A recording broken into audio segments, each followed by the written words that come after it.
in. Yeah, I haven't heard anything. Well, we were getting it this morning about 5:30. Oh yeah. Mm-hmm. Yeah, she probably, if she slept at her place last night, she slept on the floor because she wasn't thinking that apparently all her stuff is packed in a U-Haul, but it was going to be $75 to get it or whatever. But she didn't think about there's $100 of this deposit on the truck. They must not have told her that or whatever. And so then, I need help. Right. This the woman that was with you Sunday? Yeah. Yep. Yeah. But she should have everything in there now, I think. How she was going to get her Social Security check today and cash it, don't see how that would happen either. That's right, Dave was paid. And she said that she would see us tonight.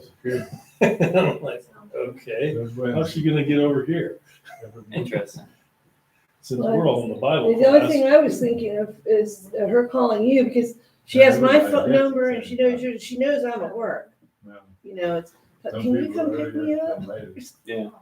I didn't hear anything from her today or see any messages. But anyway, you get to be the video stars tonight because we weren't able to record this morning. Oh. So Wonderful. speak up so the camera can hear you when you give your brilliant answers. Did Sunday's service get recorded then? 'Cause We did the second.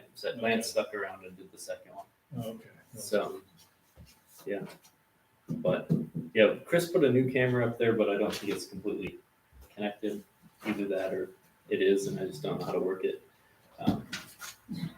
But this I do know how to work. So this works. And we're live. So we'll get started. We got Daniel chapter 8 tonight, as you can read off of the handout. It's going to be very similar to how we did chapter 7, Daniel's vision. It's broken up into two parts in the chapter.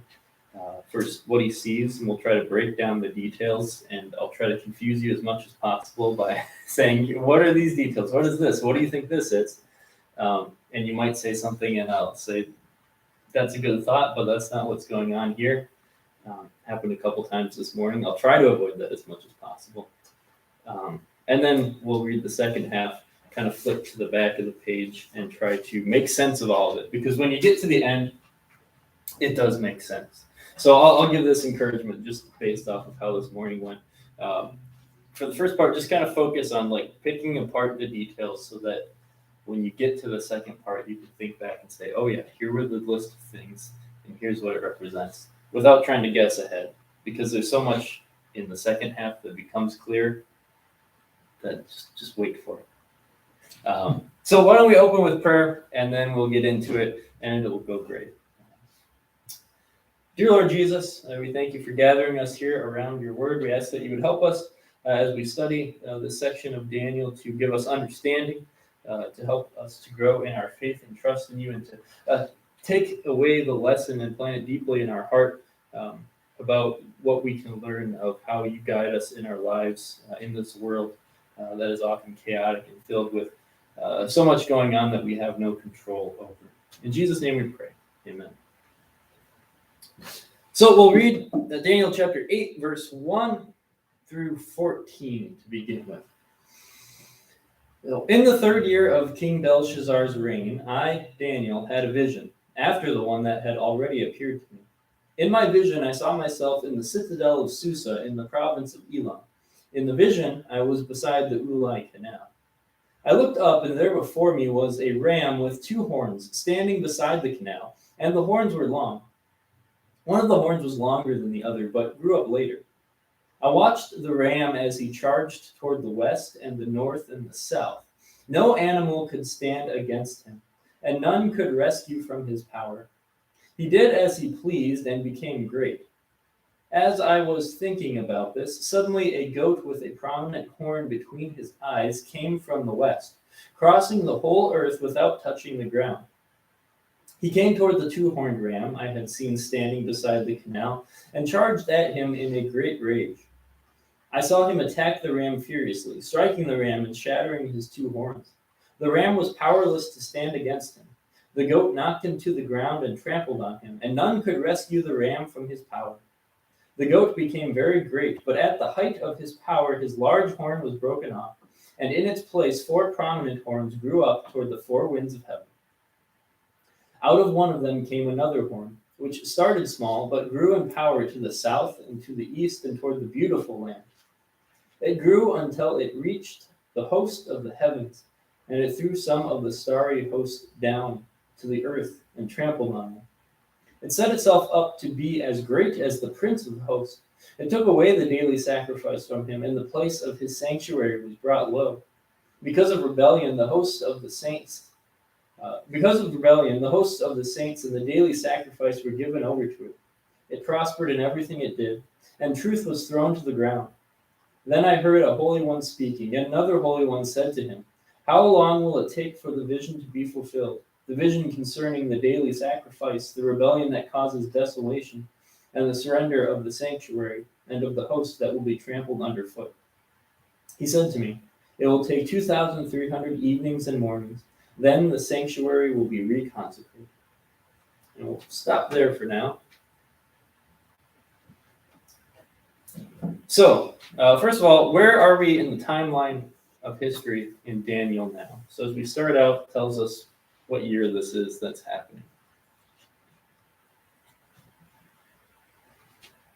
551 BC.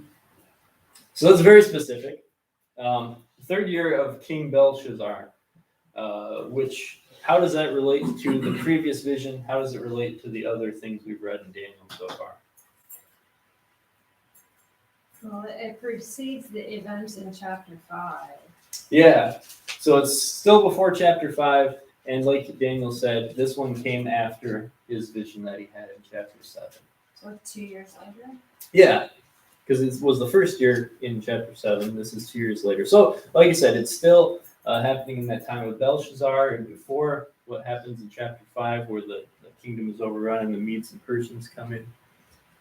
Not anything that's super important to us, but it's there, and it's good for us to kind of place how these things are happening. Now the details about what Daniel saw. First of all, the ram. What details do you notice about what Daniel saw with the ram?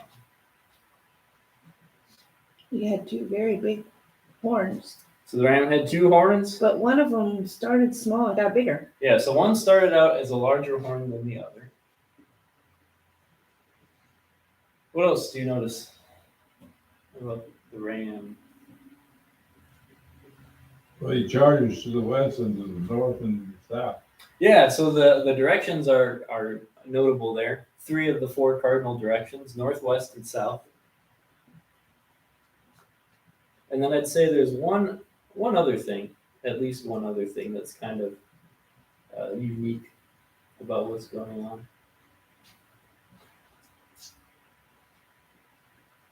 No animal could stand against him? Nobody could stand against him? Yeah, just the fact that no one stood against him. He was powerful. He did as he pleased and became great. So we've got this matter of the horns, the directions, and then the fact that it's powerful. On to the goat. What do we notice about the goat? So when you're reading that, it had a horn between 2 eyes. Yeah, so Between his eyes. I even have a separate category for horns. So since we started with that, let's go there. The goat it starts off with 1 horn, and then what comes after the 1 horn breaks off? He gets 4. Yeah, then there's 4 horns, and then what happens? Something even happens with those 4 horns. Well, it grew a smaller one. Yeah, a smaller one comes out from one of those, or from out of those 4 horns. So you got kind of 3 stages of horns. You've got just the one at the beginning when you first see this goat, and then that one breaks off, and you get 4, and then finally it ends with there's this 1 little horn, and we'll talk about the little horn in greater length in just a moment. What else do we notice about the ram, though? Goat. Oh, excuse me. Thank you. Yeah, about the goat. He kills the ram. Yeah, so the Wipes goat them out. comes and wipes out the ram. Came from the west. He came from the west. What else do you notice about, or are we told about how he comes? Without touching the ground. Yeah, without touching the ground. And then I think that's it. Yeah, so he comes from the west without touching the ground. We talked about his horns. He takes over the ram. The ram can't do anything. He knocks him down. Let's answer one more question, and then we'll read to the end. Maybe that'll help us avoid any possible confusion. But let's answer one more question. What is the beautiful land? Israel. Yeah, it would be Israel, and it's the first thing that you think of. And in Jeremiah chapter 3, there's mention of beautiful land, and in that case, it's pretty clear that it's talking about Israel. So it's not a super common way to describe the land of Israel, but it's clear enough, and it's used in enough places that it's we can be certain about it. And then we'll answer some of the rest of the questions about that after we read the rest of the chapter. What are some of these things? And then we'll fill in some details about all these individual details we just listed out. What is the significance of them? But like I said, let's read to the end of the chapter first, so that will help us avoid any confusion. So picking up at verse 15 and reading to the end. While I, Daniel, was watching the vision and trying to understand it, there before me stood one who looked like a man. And I heard a man's voice from the Ulai calling, Gabriel, tell this man the meaning of the vision. As he came near the place where I was standing, I was terrified and fell prostrate. Son of man, he said to me, understand that the vision concerns the time of the end. While he was speaking to me, I was in a deep sleep with my face to the ground. Then he touched me and raised me to my feet. He said, I am going to tell you what will happen later in the time of wrath, because the vision concerns the appointed time of the end. The two-horned ram that you saw represents the kings of Media and Persia. The shaggy goat is the king of Greece, and the large horn between his eyes is the first king. The four horns that replace the one that was broken off represent four kingdoms that will emerge from his nation, but will not have the same power. In the latter part of their reign, when rebels have become completely wicked, a stern-faced king, a master of intrigue, will arise. He will become very strong, but not by his own power. He will cause astounding devastation and will succeed in whatever he does. He will destroy the mighty men and the holy people. He will cause deceit to prosper, and he will consider himself superior. When they feel secure, he will destroy many and take his stand against the Prince of Princes. Yet he will be destroyed, but not by human power. The vision of the evenings and mornings that has been given to you is true, but seal up the vision, for it concerns the distant future. I, Daniel, was exhausted and lay ill for several days. Then I got up and went about the king's business. I was appalled by the vision. It was beyond understanding. So, if you're having a hard time putting the details together, so is Dan. Don't even feel bad. But let's go now, as we've had some of the details marked out for us by the angel Gabriel. Let's try to put some more pieces together. So first of all, in verse 10 and following, we get this talk about what the little horn was doing.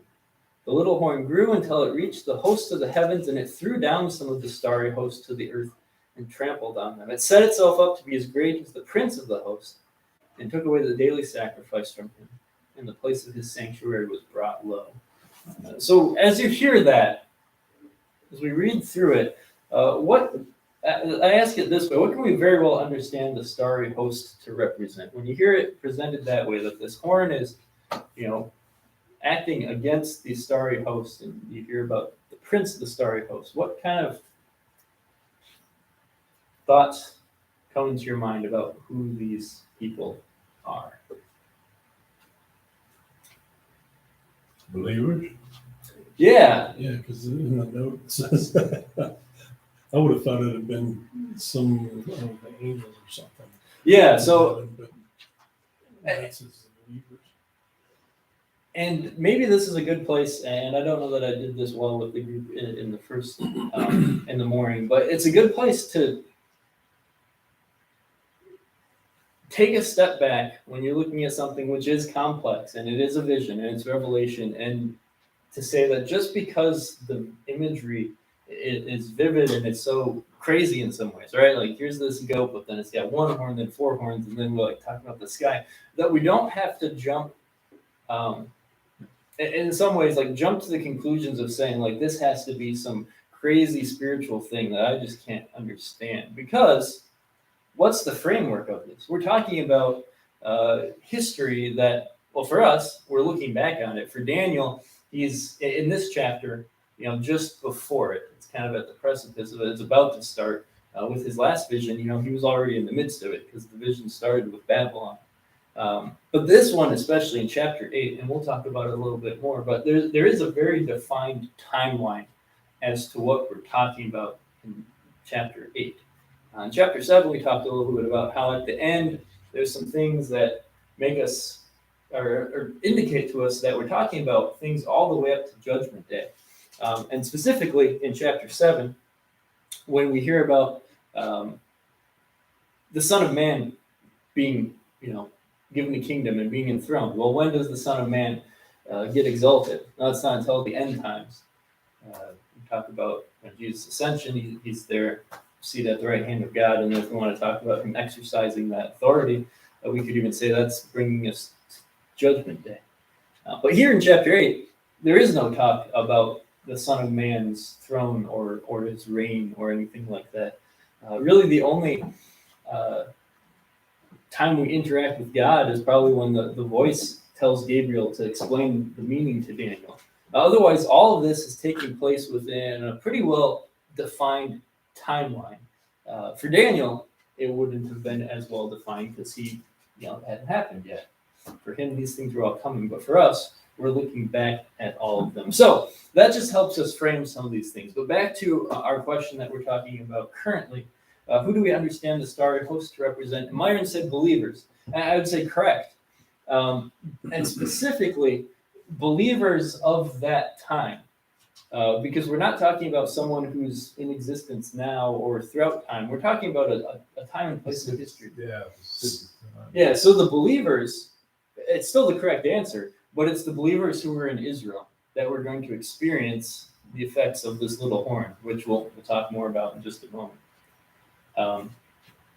But the next question, just to help us fill out this picture a little bit more, and maybe it's pretty easy now that we've established the starry host are these believers in Israel. What does the prince of the host taking away the sacrifice, setting oneself up in the sanctuary make you think of? What things or place or does it make you think of? Well, I'm going to say Jesus. It makes you think of the temple. Yeah, so that's what I'm getting at, and it's interesting that you first said Jesus because that was the answer this morning. So I got to change that. That's completely wrong answer for this. Okay. But no, your second answer is completely right. It's the temple, and that's what I'm kind of getting at. It sounds like the temple because it is talking about the temple.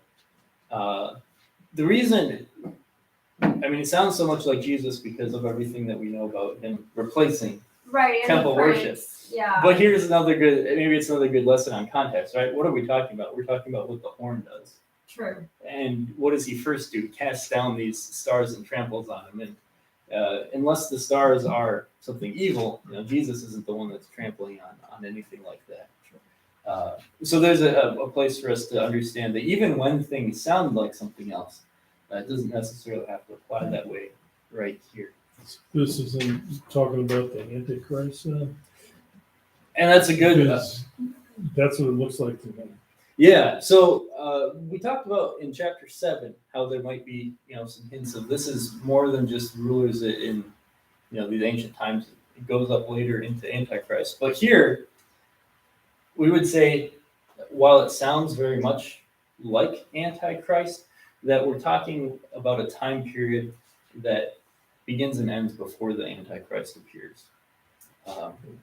So it would not be. While there are some things that sound like it, setting himself up and taking away the place of the sanctuary, our timeline is cut off before that. And some of the things that help us with that too is the fact that we've had previous visions that take us not just to the time of the Greeks, but beyond into the time of the Romans. This vision is only talking about the Medes and Persians and what's going to happen with the Greeks. So, like I said, it gives us that timeline. So that let's see. We gotta answer one more question before then we draw these connections and start making a little more sense of this. So if you flip to the back page at question 6, one big thing that's going to help us understand this, and I've talked a lot about time frame and context. Gabriel, when he's explaining, he says to Daniel, first of all, understand that the vision concerns the time of the end. What does it mean in this instance when Gabriel says the vision concerns the time of the end? And maybe another thing that helps, and it would have been good for me to add this, is then later in verse 19, he says, I'm going to tell you what will happen later in the time of wrath. So what's the end time, at the end of the time of wrath that it's talking about?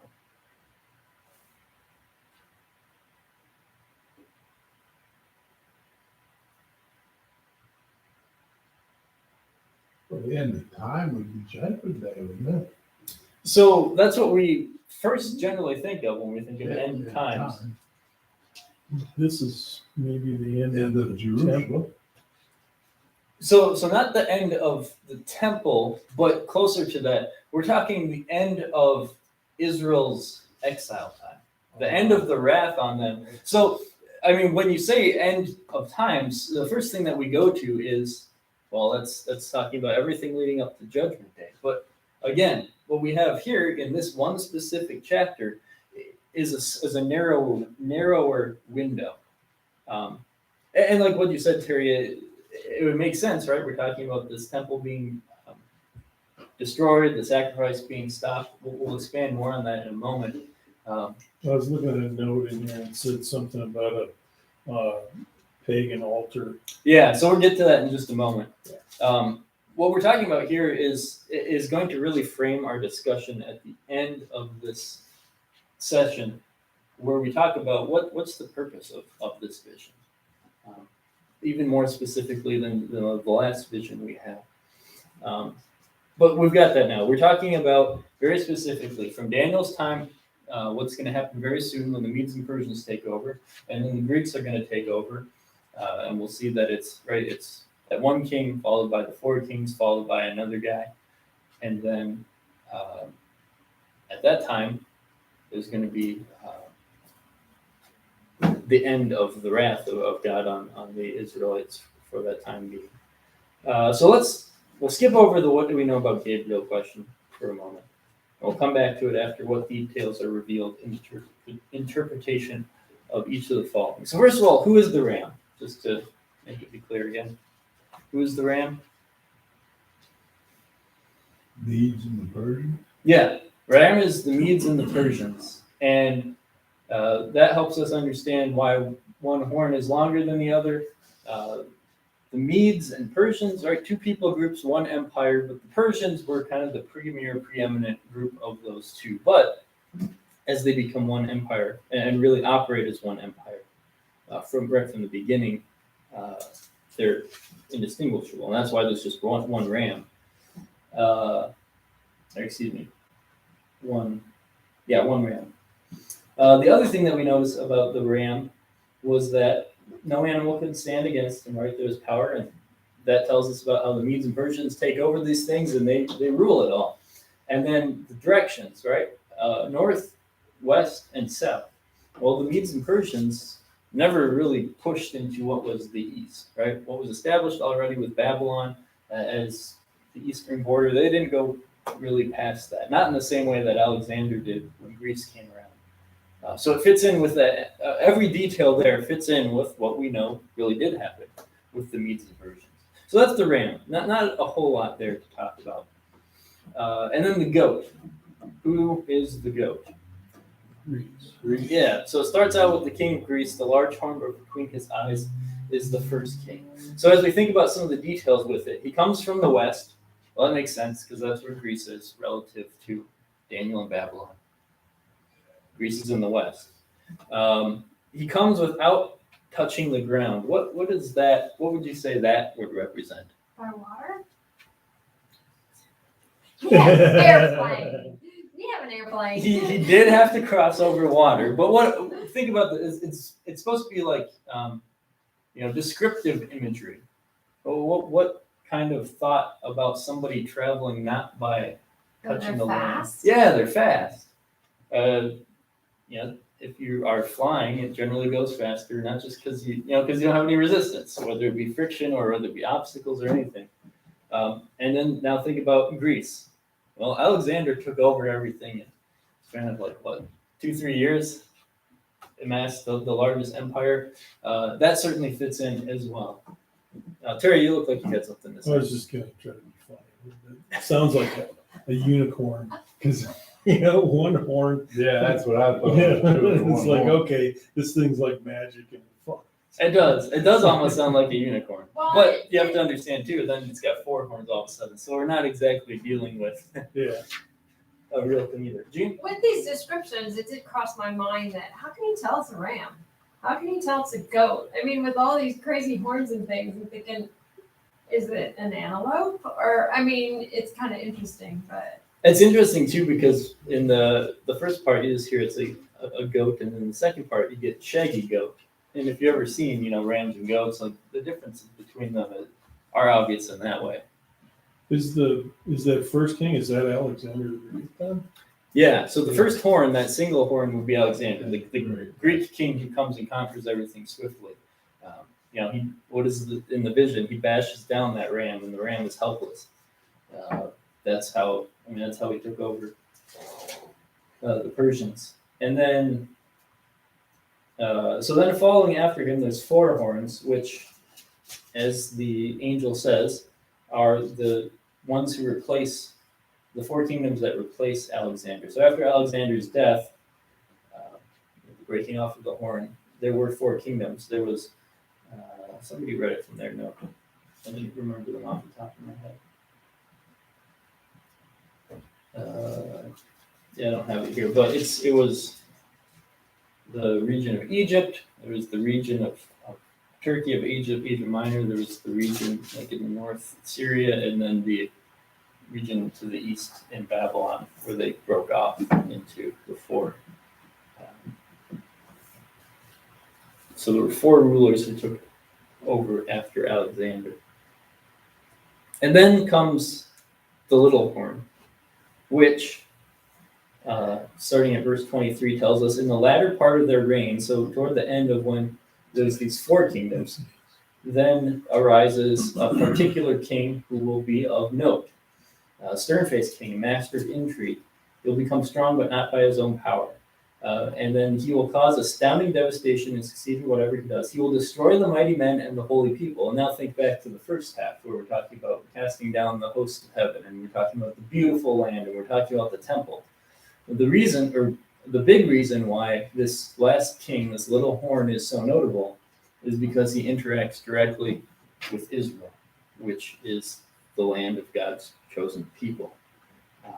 And that guy is Antiochus Epiphanes, Antiochus IV,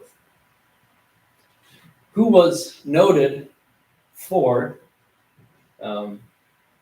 being very harsh against the Jews, attempting to wipe out their religion, setting up a pagan altar to the god Zeus in the temple in Jerusalem, and offering pagan sacrifices there. And with him then was the cessation of the regular morning and evening sacrifices that the Jews carried out in command with the Lord's law. So all these things, right?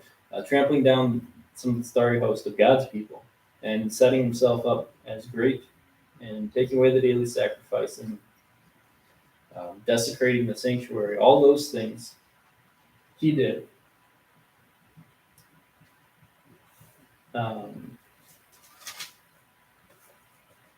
Where do we go next? Yeah, so we'll get into this a little bit more, but consider who this, well, we'll get to that in just a moment. Let's fill out some more details. Back to the question about Gabriel. What do we know about Gabriel? Because it's, he pops up here as a named figure. Sent by God. Sent by God. Going with the easy answer. As an angel. There's really not a whole lot to say other than the fact that, hey, we recognize that name, because what's another place where we see him pop up? At Christ's birth. Birth. Yeah, he announces Christ's birth. And it's similar there, right? He's sent by God, he announces something, the person that he comes to is kind of afraid because he's an angel. That's about all that we know. It's unique because only he and Michael, Yeah, the there were archangel two are- mentioned, right? yeah, those are the only two angels that ever, Gabriel and Mike. yeah, that are ever named. The rest are seraphim. Right, other there's, ones. you could say, classes of angels named, and so it's never extraordinarily clear exactly what the nature of these angels are, other than that they appear to people, and their appearance is a startling one because of their holiness, because they're heavenly beings. And sometimes the angels are described in a somewhat, human-like way, and sometimes they're described as these big things with all these wings and eyes and all of that stuff. So what exactly an angel is like, not necessarily clear. But that's why we save it for later, because there's not a whole lot to say about Gabriel, other than that it's of note that he is a named angel, and this is one of the few places he shows up. One other big thing that Gabriel says, we talked about the matter of, this concerns the end of the time of wrath, talking about when these events are going to be over for the people of Israel. And then he also tells Daniel, in relation to that, to seal up the vision, for it concerns the distant future. What do you suppose is meant by sealing up the vision? And I asked the question, what can be meant? Because we want to have some possibilities, and then come down on the one that fits best here. So when you think of sealing something up, what are some of the possibilities? Make it so others don't see it. Okay, so that's one way. Concealment. Yeah. What is another way that we seal things up?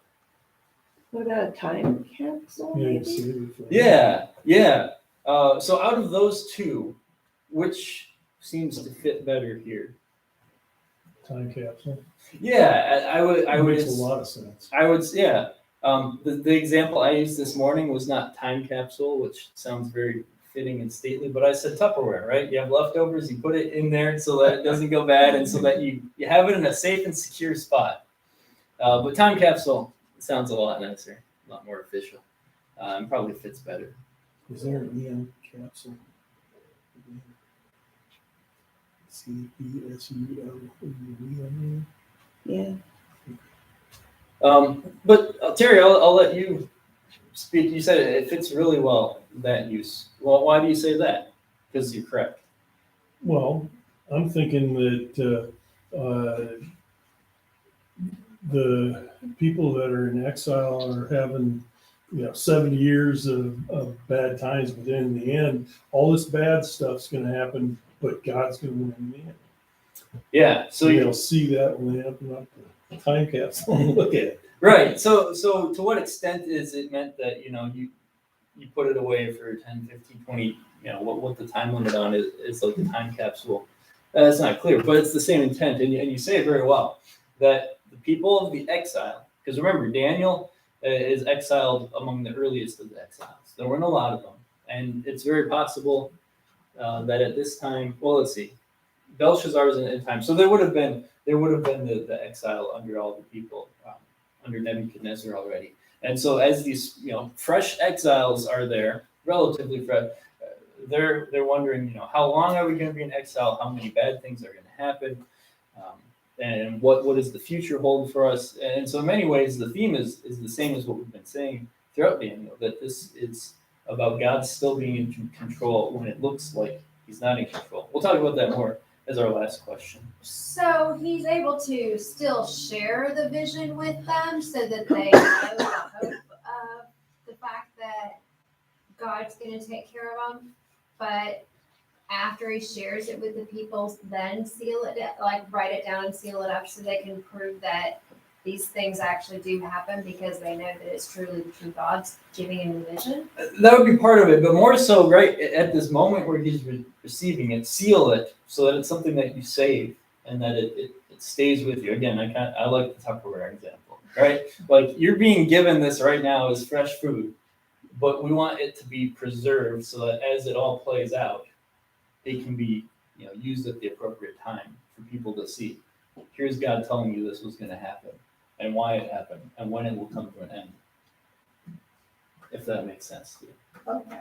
Well, I guess I'm just like kind of still like stuck on, are we withholding it? If we seal it, are we withholding it from the people because we don't want them to know that they are going to be in exile for all the Yeah, take away the idea of withholding. That's concealment. Yeah, not so much of the concealing as just sealing and Okay. preserving. But they are gonna return to Israel, Yes. Right. the remnants of them. Yes. Not all of them. Daniel won't. Right. And so the other thing then, let's fill in some more of the history now, because we're getting now into the application part of it.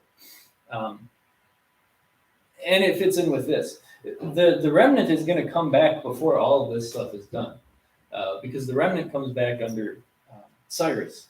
And Okay. at that point, Alexander hasn't come and taken over yet. The four divisions haven't done it, and Antiochus doesn't come yet. So really, we're going into history that's not up to the point of Rome, not up to the point of Jesus, but it takes us into, if you want to put it in biblical perspective, into intertestamental times. Okay. But it doesn't take us beyond, to Christ or beyond that, or even up to his time. It takes us very close to his time. But the application applies, and Myron brought us in a good direction of talking about the remnant, right? There are going to be this remnant that come back, and yet, I mean, we see it in the book of Nehemiah and Ezra. The people come back, and it's pretty obvious that it's not the same Israel that it was before.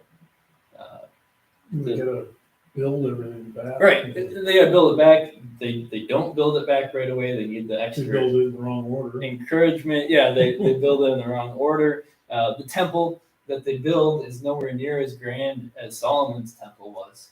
I mean, eventually it gets built up into the monstrosity that Herod built to satisfy the people, but that's a whole other matter. And then even when those people are there and they're established, when Antiochus comes around, things get just about as bad as they ever have been. Just as bad as when Nebuchadnezzar came and took Jerusalem and destroyed the temple. Like, to have someone come in and be just like massacring your people and set up a pagan altar in the temple, you might as well knock the thing down. Right. Same kind of thing. So here it's encouragement for those people. So to tie in all the things, here's the remnant. That's part of God's hope for them. And then even beyond that, here is also holding out hope that even these bad things that are going to happen beyond that, there's an end to them, and God remains in control. Wasn't the temple completely destroyed? No stone connected to another. They were trying to get all the gold and everything out of it. You're probably thinking of when the Romans destroyed it in 72 AD. Because that's when Jesus talks about, tell you the truth, not one stone will be left standing on But the in the other. Wailing Wall part of the temple?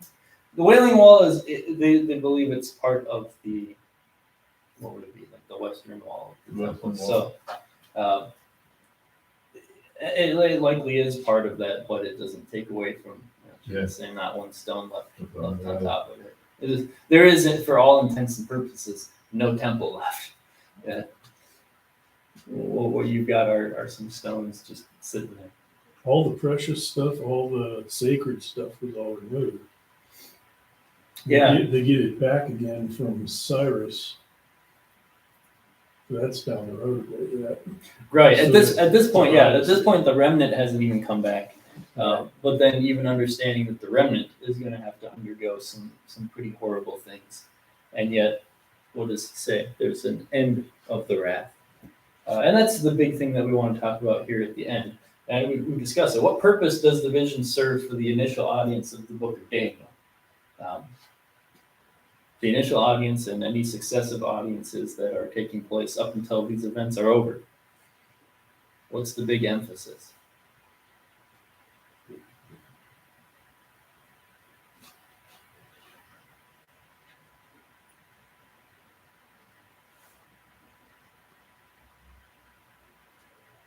In the end, God remains in control, but there's going to still be more coming yet. Yeah, and so that kind of allows us to draw the big application for anyone who reads this.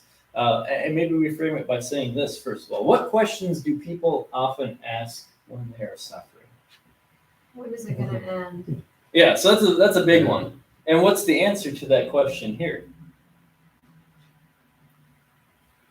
Well, years from now, but yeah. But there is an end, right? Yes. So for a Christian today who's suffering whatever it may be, whether it's illness or just, we don't have to list out suffering. Well, what's the answer for when is it going to end? Yeah, For us, well, ultimately, it's gonna end when we go to heaven. Yeah. So either it's going to end sometime during our life, or it's going to end when our life is over and we're taken to heaven, or if before those things happen, Jesus comes back, that's when it ends. But there's a definite end to it. And that's really the lesson here, is there is a definite end to suffering for God's people. For these people, the Israelites, God telling them, in time there will be one. But the big takeaway again is God has a set time for these things to end. And for us, we can be certain of when we go to heaven. So then the follow-up question maybe would be question 11. What does this account teach us about enduring suffering? And how do we approach our suffering then?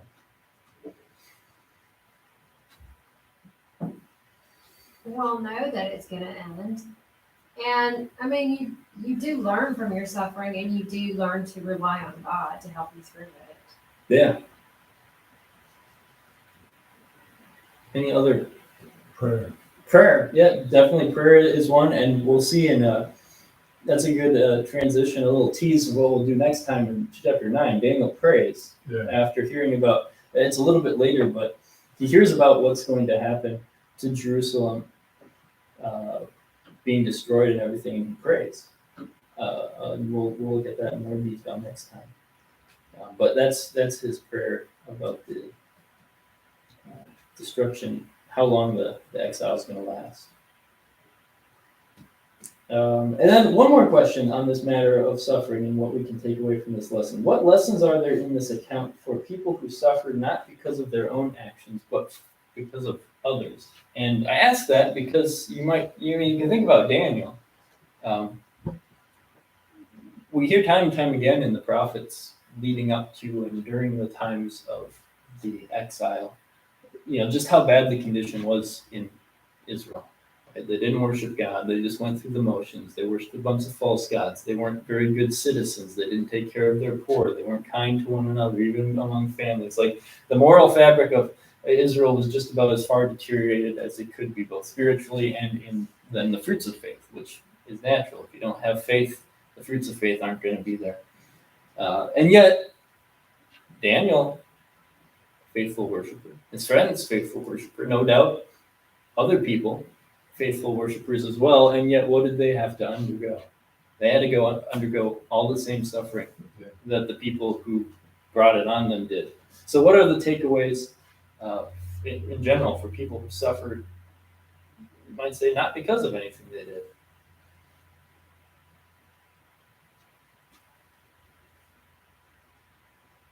Well, it's maybe not always going to be something that you did. It's just part of God's plan, and it is what it is. You just Well, and what a witness he is to his faith. I mean, and Daniel, I mean, all the stories that we've read about Daniel, he was witnessing the king's business. He kept faithful to his job, which, I mean, when things are horrible, sometimes people just give up. or they do their job badly because they don't care and they, why should I do good? I don't know this king anything. Yeah. Yeah. And so you mentioned God's plan, and it fits and it's appropriate here because we have the benefit of seeing how God carried these things out. And the caution always with bringing that up is, people can poke holes in that and say like, oh yeah, sure, it was God's plan. He's up there pressing the buttons, and that's why he broke your leg, right? That was step number 2 in the plan: break your leg. But what is God's revealed will to us? That all men be saved and come to a knowledge of Christ Jesus. Yeah. And then you have to remember, on the other hand, that you live in a sinful world, right? If Israel hadn't deteriorated to such a condition, there wouldn't have been wrath on it. Well, why did that happen? Because they were sinful. And They even didn't follow God's instructions. Yeah, They didn't do what God told them. and even the people who are righteous, right, because of their faith, just like we see righteous figures throughout the Bible. Why? Because of their faith. They're still sinners too, existing in this sinful world. And not that they're being punished because of their other little sins alongside with what we might call big sins, but understanding where they are and what they're a part of, and nonetheless what God is doing, strengthening the faith and giving them opportunity to witness, and that He's carrying out, in this case, with Israel and with Daniel, a much bigger plan leading up to the Savior. So there is comfort in it's God's plan. We just have to be careful that we explain and understand exactly what we mean by that. But you're correct, and the other answers as well along with that. So before we get to the last question, any other comments or questions to anything we read in Daniel? Is there anything that we didn't cover that you had a question about, or just something that you wanted to make a mention of? Well, the first 15, I was in the first 15 verses, 14, talked about 2,300 evenings and mornings or something like that. What is that for? Yeah, so that's kind of a curious one, because that's one of those things where people have come up with solutions of how they reckon the time, but none of them are necessarily perfect. So if you look in the NIV note, like most of us have, in the study Bible note, they reckon it this way by saying that the 2,300 evenings and mornings probably refer to the number of sacrifices consecutively offered on 1,150 days. And they're counting 2,300 as evening and morning being separate, and then they have it to say that's the number of days, and then they work it out so that the pagan altar set up by Antiochus was installed almost 2 months before the Lord's altar was removed, accounting for the difference between 195 days in exact 3 years and 100. The numbers are there. That's one way of doing it, to say that those break down into morning and evening is the whole number, put it together, it's days, and then it comes close. And if you have this extra thing, it works out. Other people who are much smarter than I and have spent more time on it say that doesn't really make sense, because why would you talk about 2,300 evenings and mornings as being, you got to cut that in half. We're saying it's 23, like when we say 40 days and 40 nights, that's a whole day. So we're talking about 2,300 evenings and mornings. That's a day, which then gets you 2,300 days, which isn't what the note is doing here. So it's one of those things where the math doesn't necessarily add up exactly. And there's maybe multiple ways of making it work out. Yeah, I was trying to make it see how many years, but it doesn't. But it could also 300 days. It's like 6.3 years. But they were in exile for 70 years, right? So it didn't have to do with that. This was after the exile. This is Antiochus' time. Yeah. So you'd have to be looking at the dates there. And part of the reason why I skip over it is because it's not clear, and because it detracts from the point of the message more so than we need. Yeah, but if you would like some more information on it, because Tom asked about that too this morning. I said, if you want more information, I can give you some excerpts from some of the commentaries on Daniel, and they say it a lot more clearly than I can present the options. But you see there the note in the NIV, they choose to go with this way, but they just say probably. But it does depend on, like I said, the one commentator makes a very good argument that whenever in the Bible you get this matter of a morning and an evening, that's always one day taken together, right? In the creation account, there was morning, there was evening, one day. Okay, now we got our 40 days and 40 nights with Noah. We're talking about 40 days of rain, not 20 days of rain, where it rained in the morning and it rained at night. So why here would we take it that an evening and a morning is talking about half? But like I said, kind of glossed over that for the sake of getting to the big points. But I'll get some more info on it and maybe just have it next time around. Anything else other than the mathematics of how the time fits up with Antiochus? Well, thank you, Daniel, for doing this, because most of us would not survive a vision like this. Well, you see, at the end, it took him 6 days, several days to recover. Well, imagine being John. Yeah. His was longer. Yeah, and then writing it down. I mean, if Oh, it's yeah, traumatic yeah. for you. And you think Daniel's coworkers said, "Oh, where's Daniel today? You must have had another dream." Out for a week. True. Oh, Daniel, were you sick? Yeah, I had another vision. All right, before we do end, I want to talk about the last question then. How do the lessons taught in these visions, and we've only read 7 and 8, and as we get to 11 and the end of the book, there are more visions. But we've already read enough to understand the difference in the visions in the first part. So let me just read the question. How do the lessons taught by these visions in the latter parts of Daniel differ from the lessons taught in the narrative accounts in the first part of Daniel? And I might add to that to help you think about the question. What happens in those first accounts? There's Daniel and the problem, and then he's got to interpret the dream, otherwise everyone's going to get killed. And there's 3 men in the fiery furnace, and what's going to happen to them versus what you see in these visions here. So what would you say is maybe the difference in the application, the takeaway, the lesson in the first half versus second half? The first half is like happening right now. And this is talking more about the future, isn't it? Yeah. The first half was somebody else's dream, and Daniel's interpreting it too. Yeah, so not so much on the dream part as just like the content that these are historical events. And I kind of gave away my point as I was asking the question. Is everything in the first half happens in the here and now. It has an immediate resolution, right? Daniel and these young men don't want to eat the thing that they have because they don't want to, defile themselves. There's the problem. What's the solution? God grants them success through their alternate diet. Chapter 2, all the wise men are going to be killed if no one can figure out this dream. Daniel prays about it. God gives him the interpretation. He interprets it.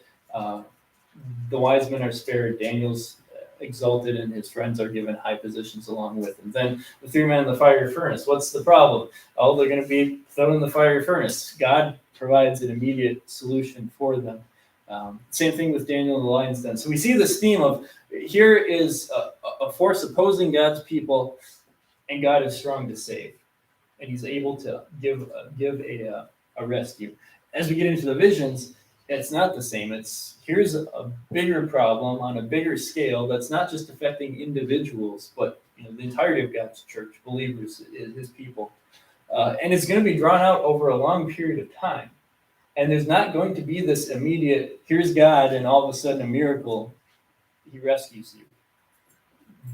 But He still rescues them in due time as His will sees fit. So there's that little bit of difference where the first half of the book sets us up to believe and to trust in God to the extent that God can do absolutely anything that He needs to do, wants to do to rescue His people.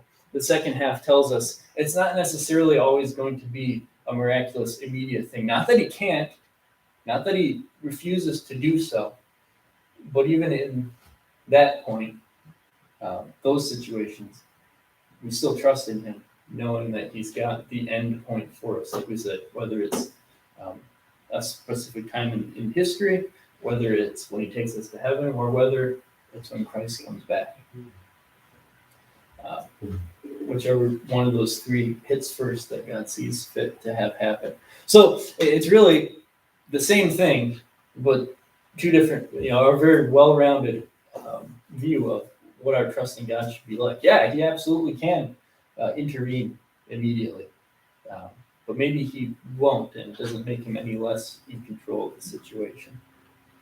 So that's kind of what I wanted to get at with that last one, because after seeing two visions here, it gives us enough characterization of what's going on in the book.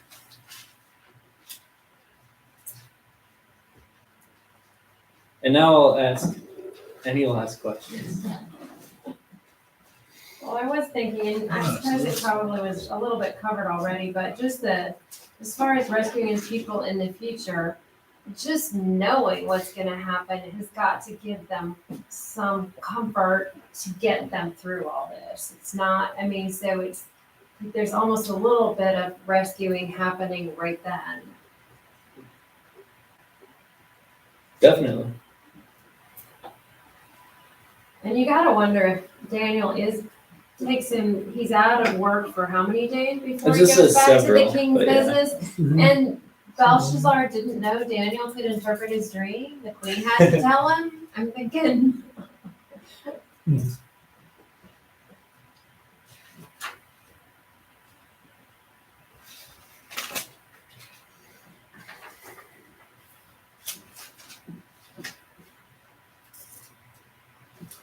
All right, if there's nothing else, that will be it for tonight. Like I said, next time we'll talk about Daniel's prayer, and then he gets more visions. And as we go toward the end of the book, we do get to end times the way that we usually think of it. End times, end times. This is like Daniel's like the Old Testament Revelation.